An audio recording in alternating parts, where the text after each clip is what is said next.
Hey everyone, just hopping on here to give a little bit of context to this episode. If you've been following the pod, then you may remember that I had started to record an episode a few months back that was specifically about Rob Rausch and Candace Dillard Bassett's argument from this past season of the Traitors. And I had recorded the first half. I had recorded the Rob half, and then Scamanda broke. And because Scamanda broke, that just has taken up my attention. People wanted answers to Scamanda. So that train has left the station. I'm riding it. And, I also am hoping to get some Beverly Hills content in there before the season ends, which is all just to say, for now, this episode will remain incomplete. And having said that, look, if you guys listen to this and you really, really want to hear about Candace, if I receive enough messages about it, then I'll put it on my radar. But for now, just know this is going to be a Rob episode. Please excuse any reference to getting into Candace. And other than that, I hope you enjoy it. All right, guys. See you on the flip side. Hey, everyone. And welcome back to another episode of Deep Dive with Jamie Stein, where we're going to decode some reality TV dramas. And, oh God, there's so much to talk about in the world of reality TV right now. But I did have a little instinct to rewind to last month and take a little pit stop into the world of the Traitors. Most notably, this conflict between winner Rob Rausch. Oh, sorry, spoiler alert. Spoiler alert. If you haven't seen the Traitors, I think there's no escaping it. I think we all know Rob won. And Candace, his fellow traitor, Candace Dillard Bassett from The Real Housewives of Potomac.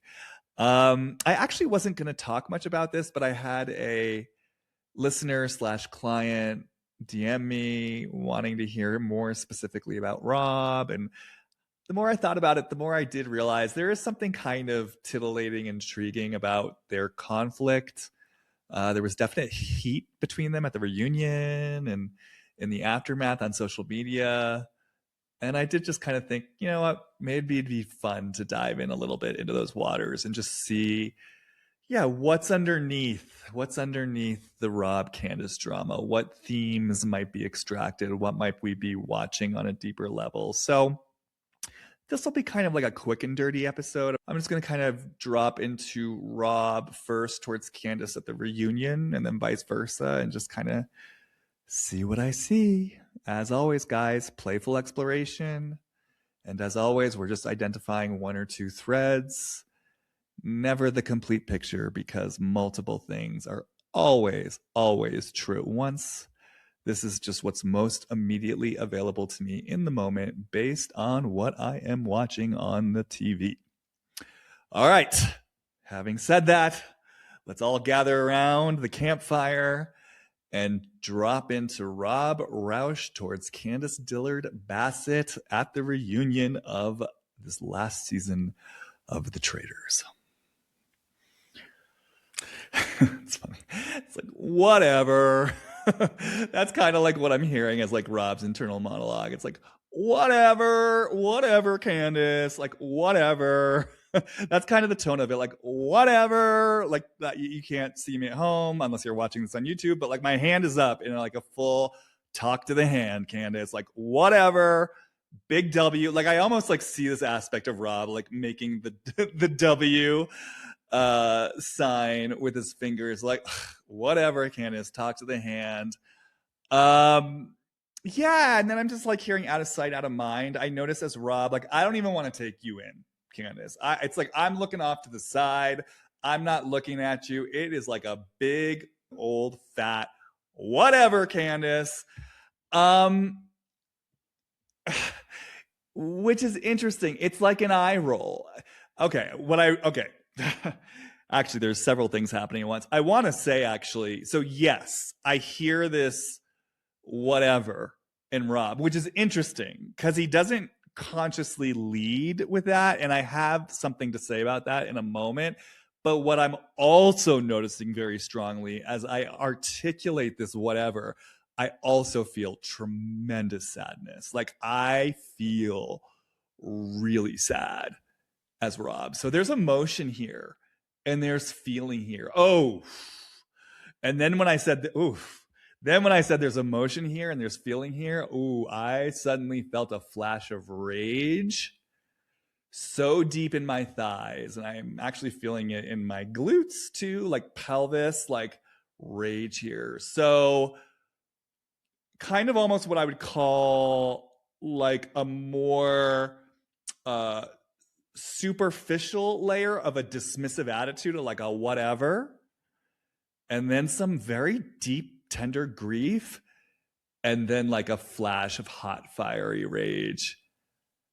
And that's the thing. I think there's so many layers here.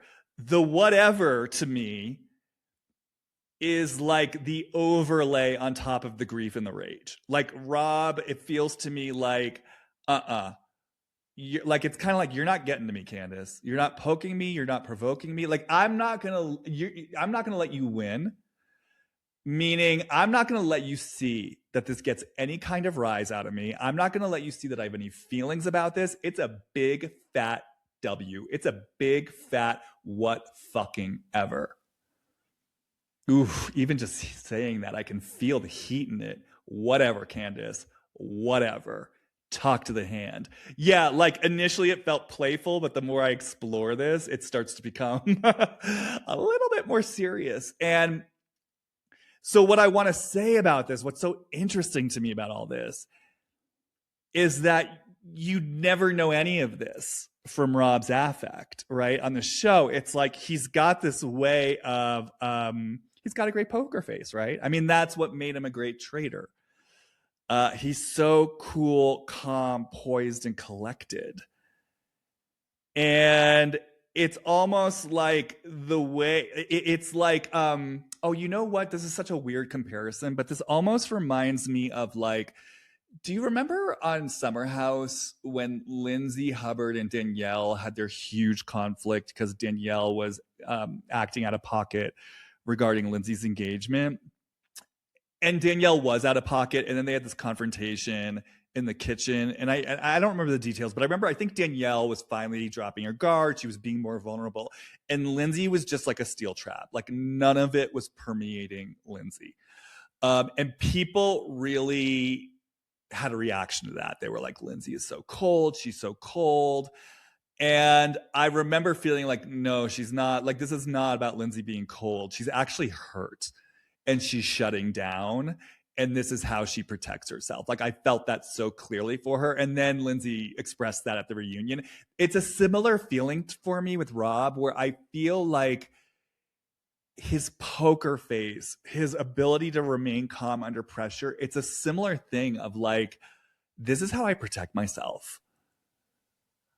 Oof. Yeah, like I stay calm under pressure. I watch, I listen. You're never gonna see me crack. You're never gonna get me to crack. There's something in him that feels like, I mean, if I trust this information, like you seeing me crack or getting me to crack, it's somehow a concession of like weakness or losing. And when I follow it, the vibe I get off it is like almost like the quality of the energy is some experience in him of someone like poking, getting him to crack, getting him to feel and express his emotions, and then his emotions get turned against him. Yes, I suddenly just see this like fiery, adventuresome little boy with all this passion and innocent heat and rage, but like not rage in a destructive way, like in a feeling passionate way, and someone who I want to say like really cares. Like cares about the world, cares about others, it wants to connect through feeling and through emotion, and that somehow that feeling got used against him. Like, Rob, oh, what are you doing? Look at how you're acting. Look at how you're behaving. And it felt like his heart getting turned against him. And I want to say there is something very specific here for me about like a woman using it against him, kind of feeling a little used and abused by a woman, like kind of poked and prodded, and then my heart-based passionate feelings being turned against me, and no fucking way am I letting you do that to me. So it feels to me, yes, like Rob, like there's a poker face, and let me just slow down.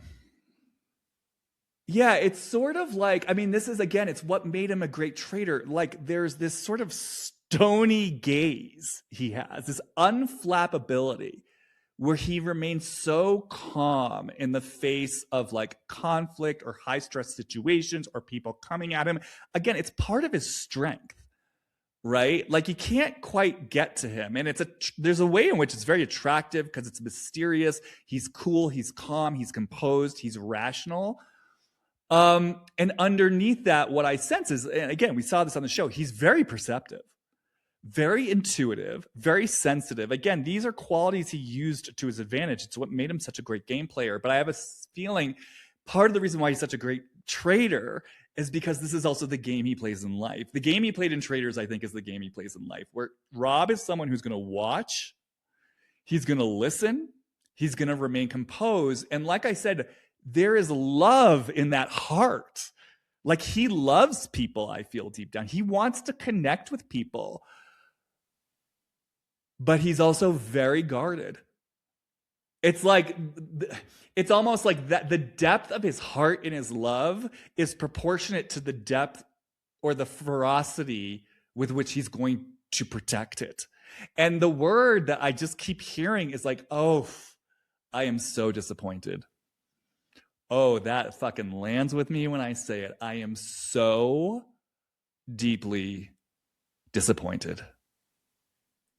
Meaning, like, again, there's this part of me that wants to engage with my fellow man and my fellow woman. I want to be fully engaged in the game of life. I want to be like deep in my powerful feelings. I want to connect with you here. I want to meet with, like, come join me in the heat and in the fire. Come join me here. Ooh, I also just heard, and also in the in the heat and the fire of emotions, and also passion and sex and eros. He just feels like a fucking live wire.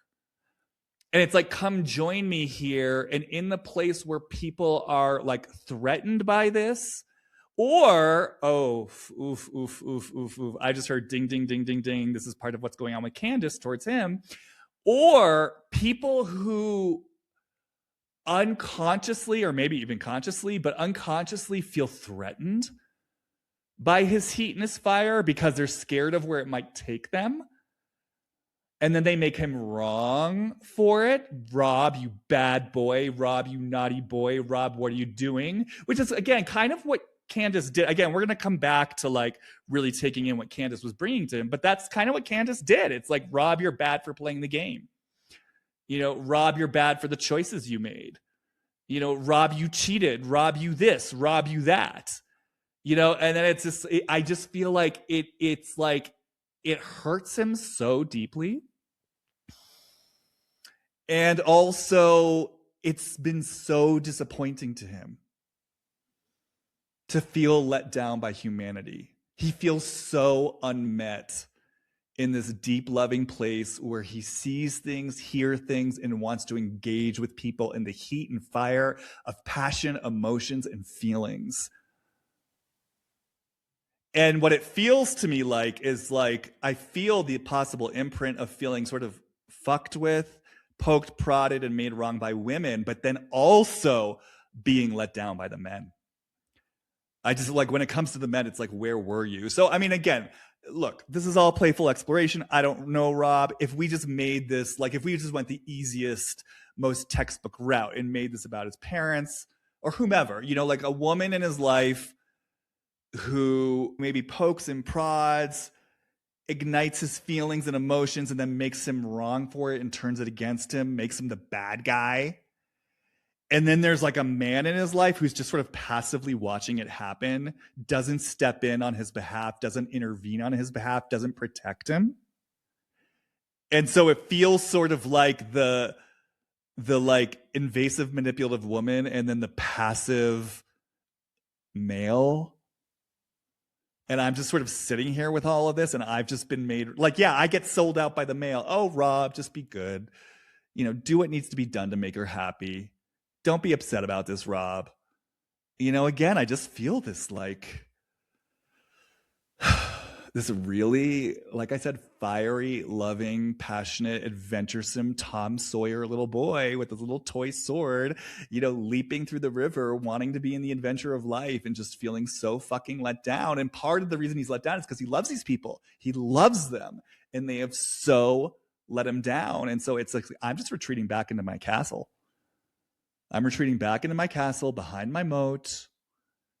And I'm going to be on my lookout tower watching everyone from afar and keeping all this treasure to myself.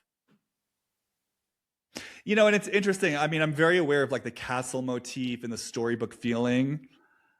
I think part of that's Rob. He does have that kind of Tom Sawyer spirit to him, but I also feel this relationship, this is just an aside, to like storytelling and like actual adventures. I'd be so curious if I were working with him, like if he's got a writer in him. Ooh, I just got chills saying that.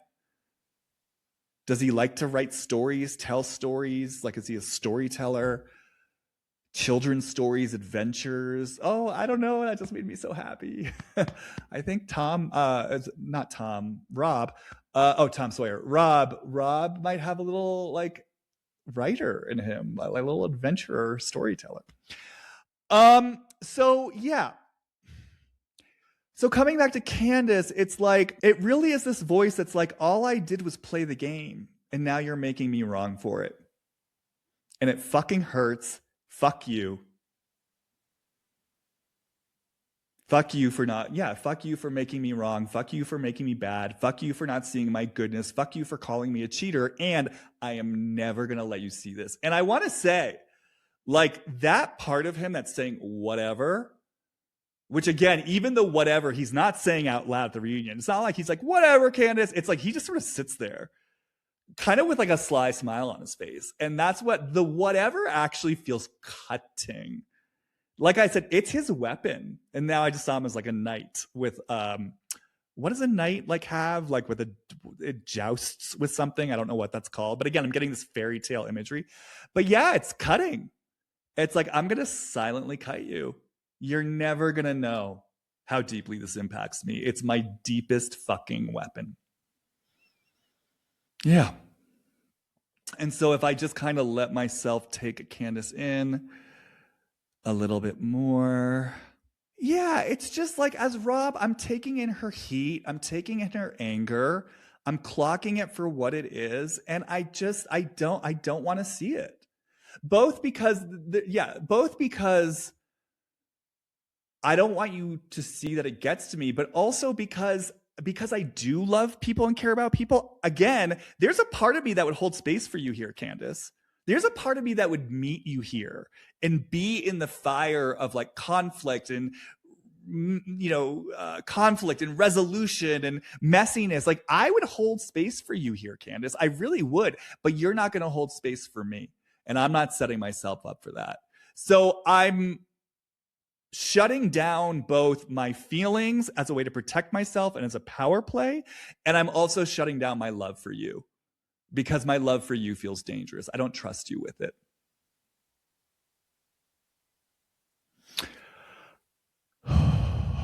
So there's a lot here, you guys. And I think in a lot of ways, if I'm right about any of this, it's sort of like the response to Rob makes sense because, again, I don't think the guy did anything wrong. I mean, I'm not going to, this isn't a podcast about the strategy of Traitors. Personally, I think you could really make a strategic argument for everything that he did. I think he played a great game. But I also think there's a reason. I mean, I think some of it's parasocial and whatnot, but I also think there's a reason why also some people have had a reaction to him because I think still waters run deep.